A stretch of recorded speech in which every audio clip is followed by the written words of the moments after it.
I remember every wand I ever sold, Mr. Potter. Every single wand. It so happens that the phoenix whose self feather is in your wand gave another. Just one other. It is curious indeed that you should be destined for this wand when why its brother gave you that scar.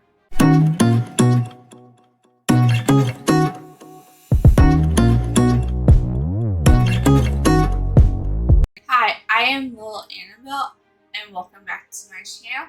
Today we will be going over Harry Potter and the Sorcerers Stone, Chapter 5, Diagon Alley. This is going to be a little bit longer. The chapter is a little bit longer, but we get into the meat of it. We're finally entering the wizard world. It's exciting.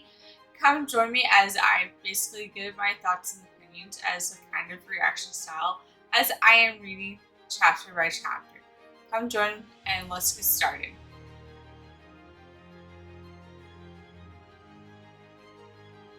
Let's get started here. So where we left off was Hagrid had come, met Harry, told him for his birthday, and they went to sleep. So the scene is, Harry's lying awake and not lying awake. He's had that moment when you realize you're waking up and you're having your eyes open. He's like, this was all a dream. It was a wonderful dream. I'm going to wake up. I'm going to be in my cupboard. Aunt Petunia is going to come and get me. Everything's fine. But it just so happens to be that there's a tapping. He's like, there she is. And he opens his eyes and Hagrid's coat falls off. And he realizes it's not a dream, but there's an owl in the window tapping away.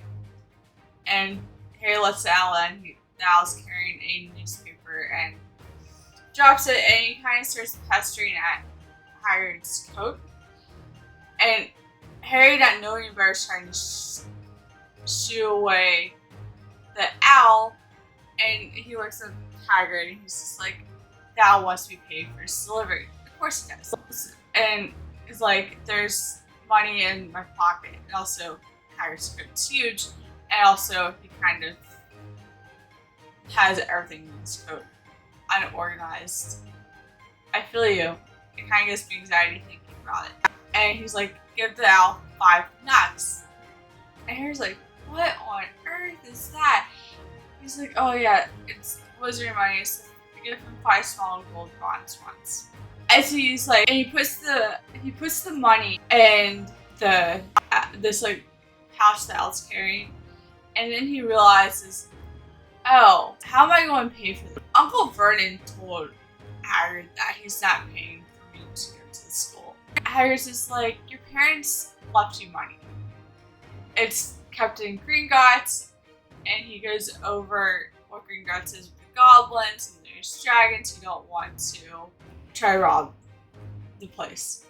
It's a very high security bank and all that, and goblins. And he was going, it's like, yeah, Dumbledore likes to send me on errands and run to Gringotts, and Harry's all proud of himself. Yeah, this Dumbledore trusts me a lot for him to send me off to run these errands. So what I find funny is, Hagrid and Harry take the boat that Vernon and the family took to get to this hut. And the hut's on a rock. And I'm just laughing. I'm they're taking the only way out. How are the Dursleys going to get home?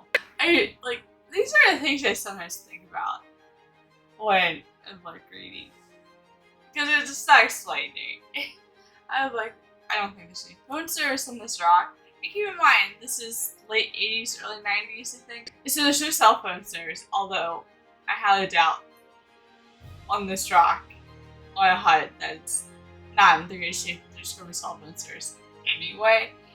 So I'm wondering if there's a CTV radio, but it's commonly used for truckers and police officers and people. Some people use them that are out in the country. And he's just well, there's not a second boat. How how did you get here? He's like, I was allowed, the magic to get here. I flew. And Harry's just like, imagine Hagrid to flying in a blimp. This large man, kind of like scruffy looking, wild looking, flying. It has to be a laugh. So they get in the boat. Harry's like, oh, it would be a shame to row. And so, like, Harry goes, please don't mention this to Hogwarts. Anyone at Hogwarts. And he, like, taps. And Harry's excited. He's like, I don't care. I'm not going to mention this. I want to see magic. Because he's excited. He's an 11-year-old boy that just found out that he's a wizard. And so he taps in the boat and starts speeding off. And during this ride, Hagrid's reading their newspaper, the Daily Prophet. And Harry knows better not to, like, bother people who are reading the newspaper. And then Hagrid mumbles that, like, the ministry, like, making a mess of things again. And Harry's mind is just, like, blown away because, once again, he doesn't know anything. And he's like, there's a Ministry of Magic. And he's like, yeah, one of their big jobs is to make sure that the Muggles don't know that the wizards exist. It's like, if people knew that we existed, they would, like, ask us to, like, for help on stupid little things, right? And I'm just like, yeah, like, my head's going towards, they don't want to be prosecuted again or have that happen again, period, like it happened in the 17th century. I mean, also the 12th century. The Great Witch Hunt happened in like the 1600s. And so he goes on, it's like, yeah, it's run by this guy named Cornelius Fudge. Of course, they offered it to Dumbledore. Dumbledore didn't want to leave Hogwarts, so now Cornelius Fudge, who's a bit of a nut, now bugs Dumbledore every single morning what to do. So they finally, like, bump into land, and they get off, and they're walking through the small train station in this town. And so they're walking through this train station. They're walking through the train station, and Hagrid's like pointing to things, and like, imagine like meters to pay, phones, whatnot, like just things that people use to function. And it's like things that Muggles come up with, because he's fascinated. And I always find this interesting when I think about it, like how the Wizarding world is so separated from the Muggle world, and they live side by side, that like things that Muggles use because they don't have magic are completely fascinating to the Wizarding world. And Hagrid hands Harry Muggle money, and because he doesn't understand it, Harry pays for the train tickets, and they get onto the train, and Hagrid's knitting what appears to be a yellow tint on Harry in the book, and people are like, like looking, but whatever. It just makes me laugh. Like, think about Hagrid. Hagrid is a multifaceted character, and I love it. So they get talking, and Harry has his letter still, and Harry pulls out the letter and Harry nods, pulls out, and Hagrid said there should be a list of things. There should, including, are you ready for this? 3 sets of plain work robes, 1 plain pointed black hat, 1 pair of protective gloves, jagged hide or similar, 1 winter coat, black with silver fastenings, and students should bring their own name tags. So I imagine this is for laundry purposes and keeping things separated. The books: A Standard Book of Spells, Grade 1 by Miranda Goshak, A History of Magic by Mathilda Bagshot, Magical Theory, Aldebert Waffling, A Guide to Transfiguration, Emmerich Switch, 1000 Magical Herbs and Fungi by Mathilda Spore, Magical Drought and Potions by Arsenius Jigger, Fantastic Beasts and where to find a police commander, and the dark forces, a guide to self-protection, equip and tremble. Other equipment: one wand, one cauldron, computer standard size 2, one set of glass files, one telescope, one set of brass scales, and students also may bring an owl or cat or toad. And pursuits are not allowed to bring groups. Also, we'll get into this later in the book. They learn how to fly the first year, but I'm sure some wizard kids and witches know how to fly, because the Weasleys would play in their backyard on brooms.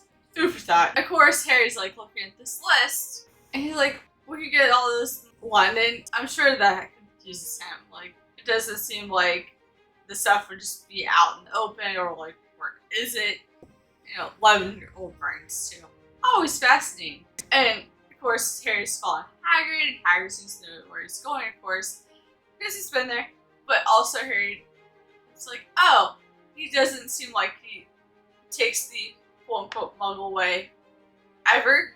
And that's kind, so they make their way down the escalator. And of course, Hagrid, being a large man, is like partying in the crowd pretty darn easily. This reminds me, I went to a really large high school. It was crowded. I'm going to blow your mind. I'm sure if you find this and you're listening to like California or Texas, this is going to sound small. But here up in Pennsylvania, this is pretty darn large.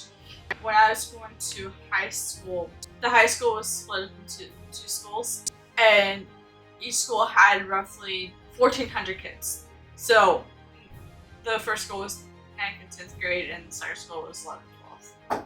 And the smaller people like me would find the big guys to get to classes and just like they'd part the seas.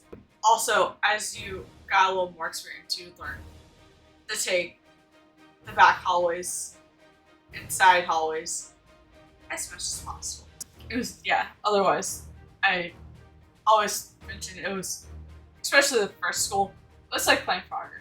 So they're passing, and like, once again, Harry's confused. There's like normal shops, like hamburger shops, music stores, there's a cinema, bookstores, and Harry's like looking around, like, buy a wand and like spell books and everything. And he was thinking of like, wow, like, it was crossing his mind that the Dursleys were playing with him as a cool birthday joke. And he's like, but the Dursleys don't have any humor. They wouldn't do that, right? But he's kind of trusting Hagrid anyway.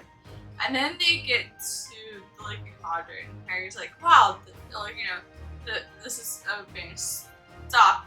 And it's just like kind of like between a bookstore and a music store. But it's like unnoticeable, to say the least. Of course, Harry can see it and Hagrid sees it because magic.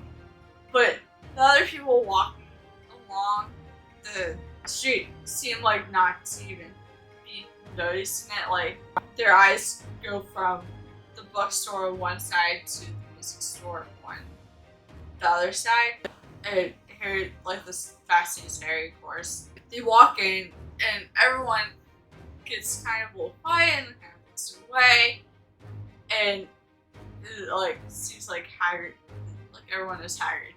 And so they make their way over. As I was writing this, a thought occurred to me before we get into the crazy part.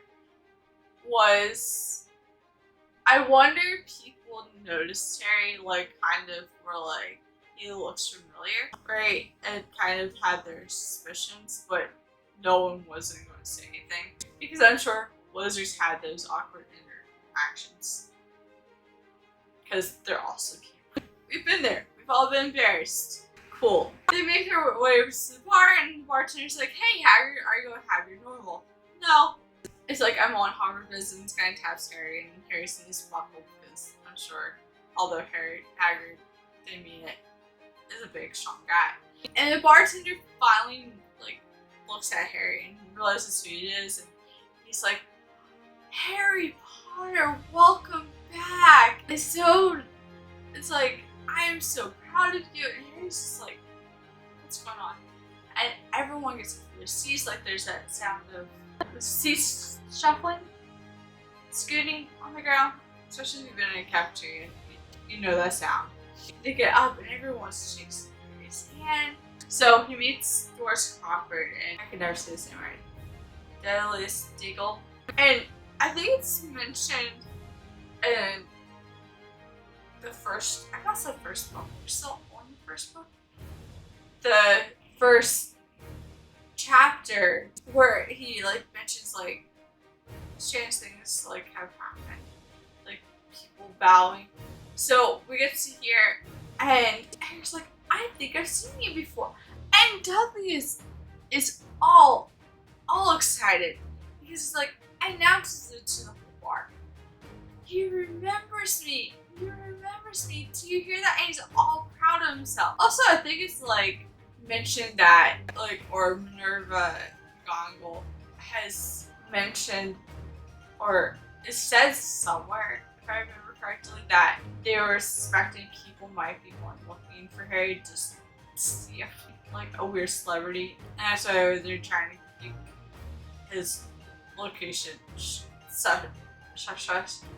But we all know that wizards are all looking up England and Scotland, and Doris Crawford turned back to his hand. Also, Harry being awkward, also being an 11-year-old, and people don't really know this, but he's been in the dark for 2 years about his true self, and no fault to the people, but he doesn't know what to say. Like, he's like kind of frozen up. He's just shaking people's hands, like, what is going on? I don't understand. He's finding out everything in a world that he should have been raised in. And we finally meet Professor Quirrell, and he's stuttering, stammering, all the good things. And he's nice to meet Harry. And part of me is just like, I'm pretty sure Voldemort had possessed him at this point. Not quite sure. And people didn't want Professor Quirrell to like kind of hog up Harry, essentially.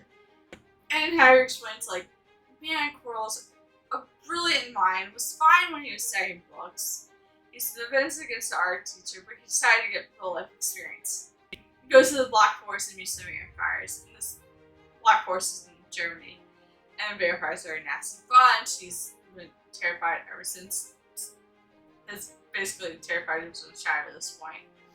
But then I'm thinking, like, I'll have to, I think it gets mentioned, but I think he meets Voldemort in a different place, perhaps. And so Hagrid gets Harry away, saying that they got a lot of things to do, and he's like, now where's my umbrella? And they go back to this courtyard where this like meat's growing up and there's a trash can. Hagrid's counting up the bricks, 3 up and 2 across, and he taps the brick, and the brick starts to kind of wiggle in the middle.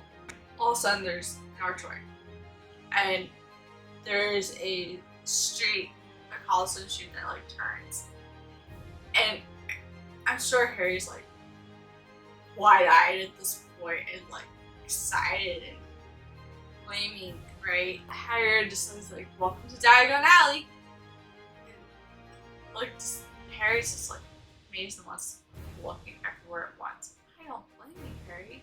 Harry's like, Hagrid's like, looks down at Harry kind of like cleanly, and Harry just wants to be wishes he had his head on a swivel, 8 eyes, supposed to be looking at once.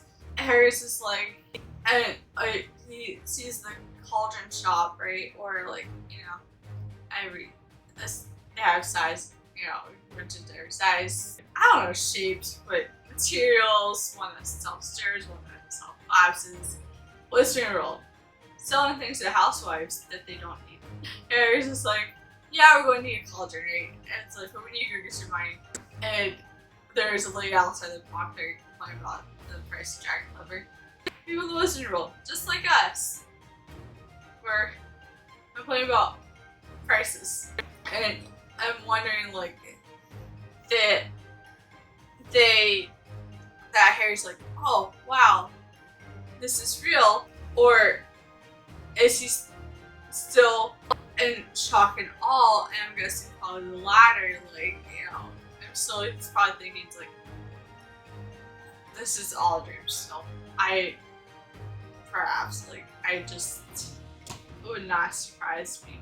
On their way to Gringotts, they pass the Owl Emporium, and then there's boys about Harry's age drilling over the Nimbus 2000.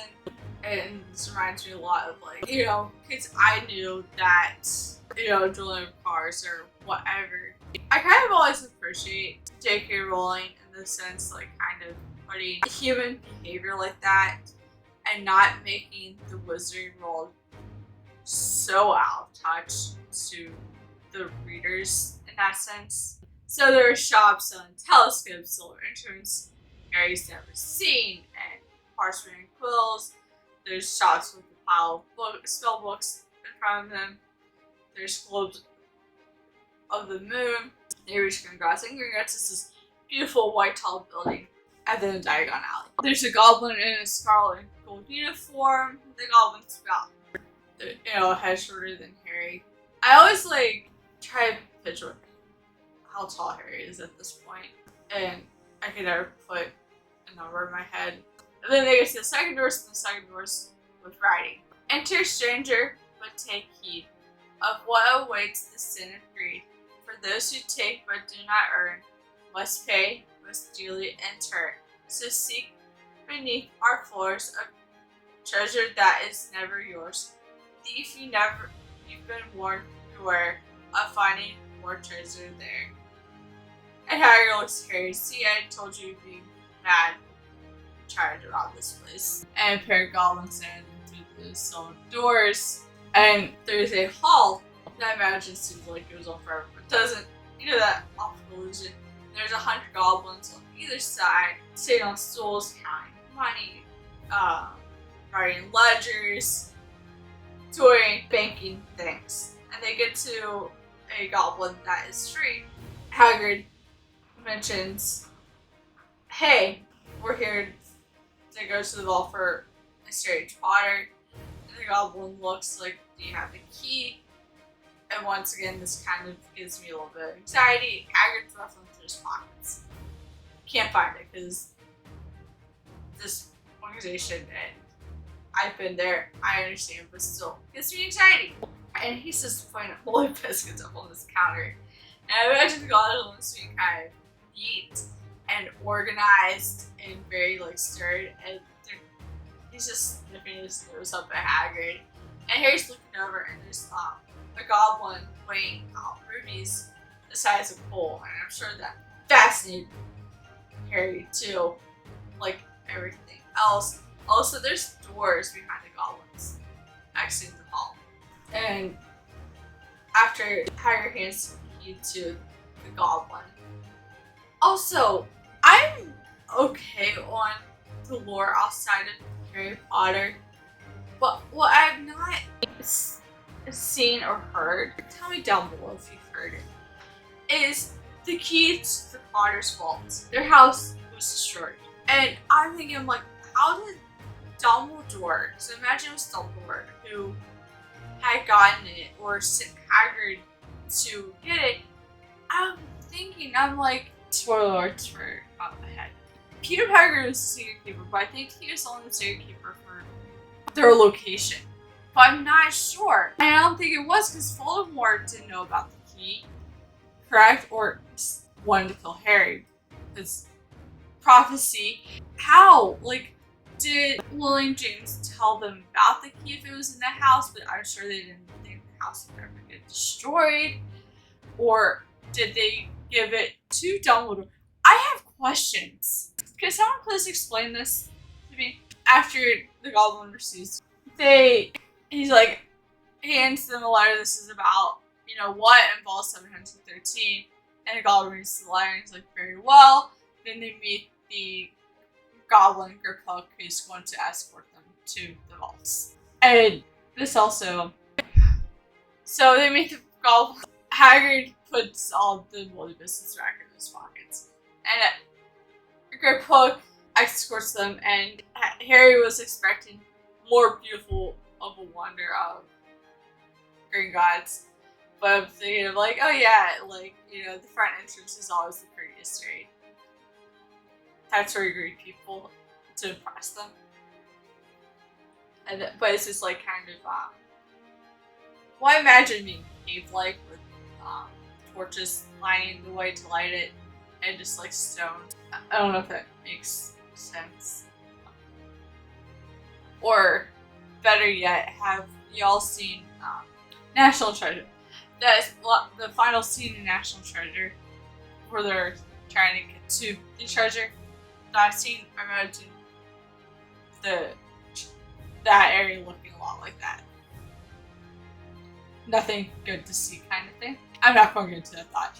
Anyway, so they get to the train tracks, and there's a cart. They get into the cart, and Hagrid squeezes himself in. I always imagine like a mine cart, like in Donkey Kong or Mario RPG.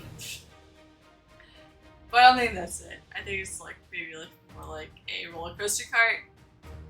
Either way, terrifying, I'm sure. And they make their way, and as they're going, Harry is noticing that Griphook's not staring. The car seems like it's where it's going by itself. Hagrid looks like he's going to be sick because Harry's asking,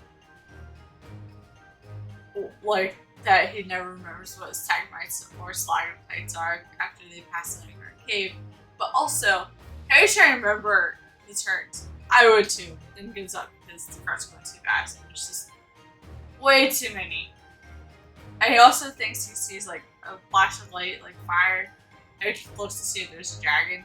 Because hey, the kid found out that there's dragons. Also, I forgot to mention, Harry asked if there is actually dragons, and Hagrid's like, oh yeah, I've always wanted one as a kid. Do you know?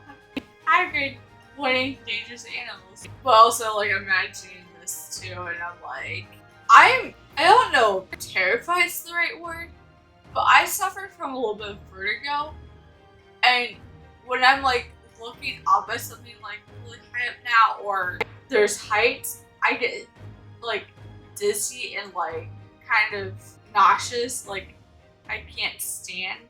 Like I don't like like that's just kind of, I don't know if anyone else is like that. Let me know. Just a little bit about me. So they get to Harry's vault. Also, I think they give Harry's vault a number in the movies. Not quite sure. Griphook takes the key, opens it up, and the green smoke kind of falls out of it. More or less. Where did the green smoke come from? Is this some sort of like protection card in Magic? I have many questions. But anyway, Harry looks in and sees all these piles of gold, stacks of silver, and a pile of bronze coins. And Harry explains like there's 17 silver sickles to a galleon and 20 nuts to a sickle. And Hagrid helps Harry with like a small little pouch, grabs some money, and Harry's like, that should be good for a couple of turns. We're going to keep the rest in here and keep safe. I just imagine being like wide-eyed, honestly. For a boy that's never had money, seeing all this that's his. And so Hagrid's like, now let's go to Vault 713. And Hagrid, of course, probably being a little motion sick, afraid of heights, asks Griphook if the car can go slower, and Griphook's like, it only has 1 speed. And so they make, and they're going deeper and deeper into the vault, into the, not vault, like the cave, and they pass an underground ravine, and it's getting faster and faster, the air's getting colder and colder, and Harry's just having a fun time, and Hagrid's just trying to keep him from not looking over the cart. I don't blame you, Hagrid. And they get to ball 113. And so Griphook takes his finger and like runs it down the door, and the door like melts away. And Griphook's like, if any other one besides goblins tries to do that, they will get stuck. And Harry's just like, Harry's like, well, how often do you check?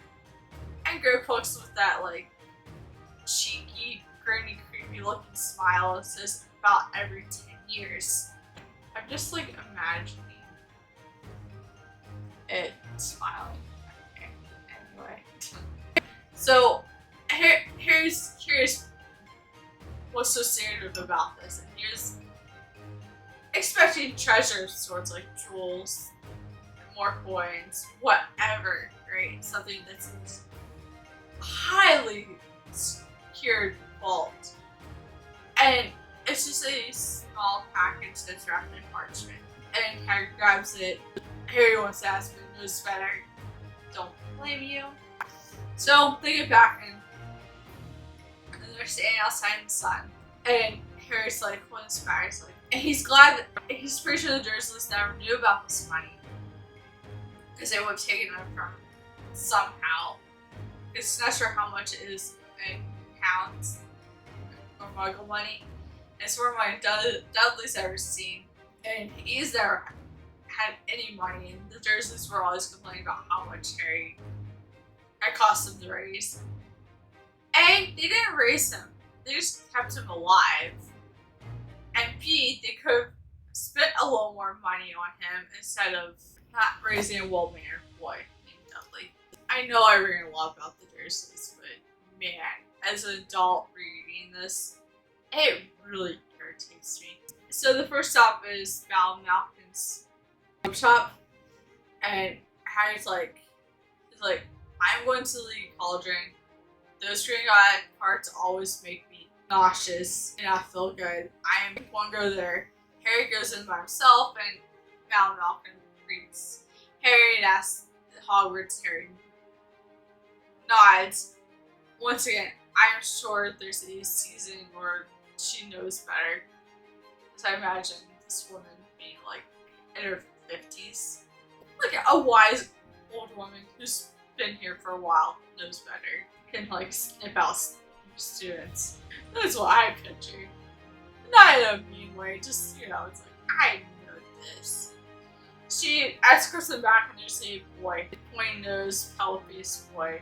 And this boy reminds him a lot of Dudley, and then this boy's like, oh yeah, like, I'm gonna fit my roads, my mom's going to pay my one, my dad's next to him buying my books. And he's going on, and he's like, yeah, after I'm done, I'm going to drag Mommy and Daddy have to look at brooms. I think it's a shame that first years can't have brooms. It's like, I'm going to have Dad talk, like, bully the school and allowing me to get brooms. And it's just like, shaking his head, like, I don't know what to say. He was on about Quidditch. He's like, Father says I should be on the Quidditch team. Says it would be a crime if I didn't get on the Quidditch team. And I'd have to agree. And then he goes on about the houses. And you know, Harry's nodding. And it's like, do you know what house you're in? And once again, like I said, Harry's just kind of like, just going with it. Once again, he doesn't know what to say because he knows nothing. And he's just like, I'm going to be in Slytherin because all my family's been in Slytherin. It'd be a shame to be a Hufflepuff. I think it'd be so embarrassing to leave the school. And Harry's confused about this, and he, you know, has nothing really valuable to add to the conversation because he knows nothing. The boy sees Hagrid carrying 2 ice cream cones, and the boy's just like asking who that is, and Harry's just like, I says it's Hagrid. Oh, I know who Hagrid is. I heard he's some savage that like lives on the grounds of Hogwarts, some sort of servant. He gets drunk and does magic and sets his bed on fire every once in a while. It's like, well, he's the game, like, you know, like, this gamekeeper is like, I think he's brilliant, and Hagrid's with them. It's like my parents died. The boy's like, you know, so sorry. It's like, what they want us, And Harry's like, yeah, they're a wizard, that's what you're getting at. And he goes on, it's like, well, I don't think they should only allow purebloods into Hogwarts. And we all know Salazar Slytherin was all about that. And I'm sure still in Slytherin and the people that are in Slytherin. Sure of it. Just thoughts. Did Voldemort speak in Slytherin? Food for thought. Anyway, we know by the time Harry goes to school that there's only a handful of solely pureblood families left in the wizarding world. So a lot of people think it's a good thing that Muggle-borns, half-bloods, more or less, are in the school and entering the wizarding world. Right? The boy asks him, "What's your surname?" For Harry can answer. Harry's done, kind of is glad. I don't blame him. No, this boy is Draco Malfoy from later in the book. And it's like, I wonder if you knew who Harry was, if you would have been less snobbish and trying to befriend him. He only tries to befriend Harry because of fame. I'm almost sure of it. So Harry's excitement is deflated. I don't blame him. Because Draco. And they're eating ice cream and Hagrid asks like, "Oh, what's wrong?" And Harry lies, but then he's like, he asks what Quidditch is, and Hagrid's like, "Oh yeah, it's like Muggle soccer, everyone follows it. It's played on brooms with 4 balls." Right. But Hagrid keeps forgetting that Harry knows very little about the wizarding world. And it's like, Harry doesn't want to feel worse, especially after the cauldron. And after the conversation with Draco, and then he goes on about, like, asks him about, it mentions that the boy only thinks about purebloods being lost, like, and he's just like, some of the best witches and wizards I've met have come from Muggle families. Look at your mom and the sisters she had. And also, I think I said soccer. Soccer in England is football. And then he goes on, he asks about Slytherin, Hufflepuff, and Hagrid's like, "Oh yeah, there's houses, there's 4 of them," and he's just like, there hasn't been a witch or wizard that hasn't gone bad that was in Slytherin. It's like, I'd much rather be in Hufflepuff anyway. And he's like, Voldemort, they say, you know who in this whole book, but it's just gonna be easier to say Voldemort. And it was amazing that he was at Hogwarts, and that he was a Slytherin. So they continue on with picking up Harry's school supplies. They went to Flourish and Bots. They pick up his books, and Harry's just like amazed by that. Like, there's large books covered in leather, books the size of stamps, and I'm like reading this. I'm like, hey, what's in these books? Or what are they about? And what's the purpose of them? Or are they some sort of magical thing where, like, you get them and you can keep them, but you can shrink them? But couldn't you do that all books? I have questions. Books covered. Books with strange symbols. Books with nothing written in them. And Harry even, like, thinks Dudley, who's never picked up a book in his life, would love to get his hands on one of these. And there's Hagrid had to drag Harry away from the Book of Curses, and he's like, "Oh, I was just trying to find something to, like, put on Dudley." And Hagrid just is like, "You can't do that. You can't do magic in the Muggle world, and also you're not well studied or practiced enough to be putting those kind of spells, practicing those kind of spells." My husband has the same that he likes to tease me, like, "You ruined all my fun," and I just can see Harry during that conversation. "You ruined all my fun." To go and get Harry a cauldron, and Hagrid wouldn't let him buy the solid gold cauldron, and my thoughts are, gold is pretty malleable. Like, they pound it out into foil pretty darn easily. What's the use of a gold cauldron? Anyway, Hagrid's like, no, you can't get a gold cauldron. Your list says a pewter cauldron.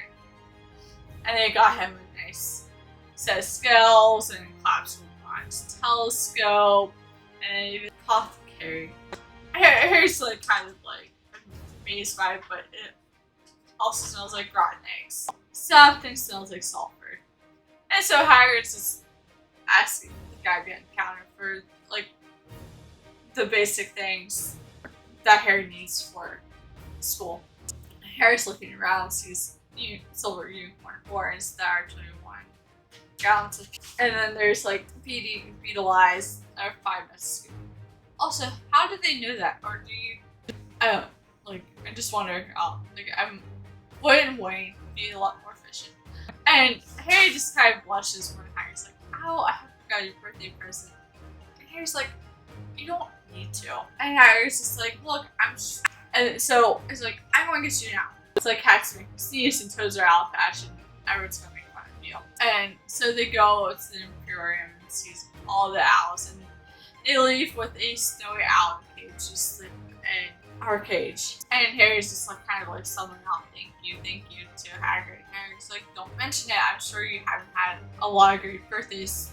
The Dursleys. None. Absolutely. So they finally, like, the last thing on Harry's list is a wand. And this is the part that Harry's excited about, right? The wand. And they're the wand shop, and there's a sign on the door that says Oliver and there's makers of fine wands since they're under A2BC, and Harry just had a lot more questions about it. And there's like neat boxes all over the shop, and it's dark and dim. And Harry sits in this like spindly chair, and there's a bell that rings, and there's a man that comes out with like, gleaming eyes and the silver like the moon, and he calls Harry by his name. Like, doesn't even like ask what Harry's name is. Like, automatically knew Harry, because we get the infamous line, "You look a lot like your dad, but have your mom's eyes." Even like in the movies, Harry just gets exasperated by that line. I'm like, are we getting creeped out or all that your parents were known and loved? I just and so he goes by like, oh yeah, his mom's wand was 10 and a quarter inches long, swishy, made of will, good for charm work, and his father favored his wand that was 11 inches, pliable and mahogany, good for transfers. Even though he's favored his wand, the wand picks the Harry. The wand picks the Harry, guys. I might leave that in because it's hilarious. The wand picks the wizard. Once again, as I'm reading this, his wands are in inches. And I'm like, is this something that J.K. Rowling did on purpose? Or is this in the American books? Or is this something that makes all very quirky? And I'm like, I don't think inches existed in 308 BC. Just want to throw that out there. Anyone have answers? It might be on Pottermore. Or whatever it's called now. Oliver gets really close to Harry, makes Harry feel uncomfortable, and see his reflection in his silvery eyes. And he touches his lightning scar, and he's like, I sold that wand. It was 13.5 inches huge, very powerful. And he goes on how he regrets it. Hindsight's 2020. Kind of train of thought. He looks over Hagrid, and he's like, oh, pleased to see Hagrid. And he's like, oh, 16 inches, rather bendy. It was a very good one. Hagrid like, yeah, it was. It's like, I suppose they snapped it in half. When they expelled it, and Hagrid's like, yeah, it did. And he's like, you don't use it anymore, do you? And Hagrid's like, oh, no. Like, kind of like, grips his umbrella a little closer. And Oliver gives him like that little like stinky side eye. And we all know or have our suspicions that the wand is in his umbrella.